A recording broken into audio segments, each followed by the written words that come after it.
Tar is a feature film which is essentially a biopic of the poet C.K. Williams as adapted through his poetry collection, also called Tar.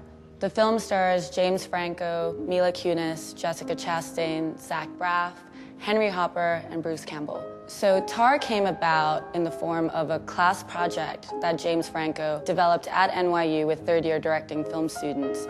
James had the rights to CK's collection of poetry and essentially built a class around that where each director picked a poem that really connected with them and adapted it into a short film script. The project was always supposed to have one foot in the academic world, but one foot in the professional world. I guess the main difference between this film and other films is that there were multiple directors. Each person was thinking about his or her own piece, but also thinking about the group. We did want them to connect. We did want them to add up. My job as the designer was to be the common thread that unifies the film. The production design played a really key element in establishing the period transitions from the 40s through to the 80s, but also Maki and her production design team essentially worked with all the directors so that when you do see the movie, it doesn't feel like 12 different segments or sections. There is kind of an overall vision and aesthetic. The main themes of Tar, human relationships and memory, I think played a large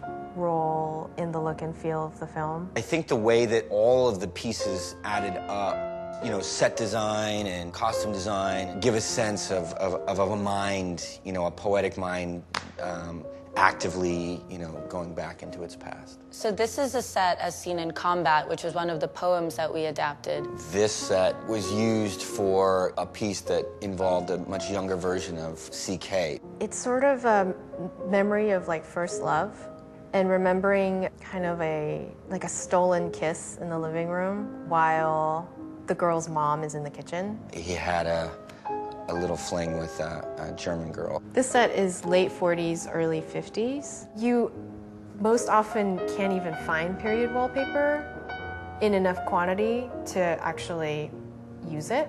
Maki and I had lots of conversations about who could be some of our brand partners or who could we work with because we can't afford to do certain things. When I approached Canon about this project, I knew that the large format printer was crucial to actualizing the design of this film. We had the 24-inch imagePROGRAF. We were able to push out huge volumes under intense time and budget constraints. What's really great about that printer is that you were able to kind of develop textures and feels. For example, these look like oil paintings, but really it's just a printed image. We could literally go into a location and transform it quickly. On our project, I was opened up to much more unconventional approaches to filmmaking. The thing that I took away from Tar is that nothing is impossible. That what I'm able to imagine, I'm able to create.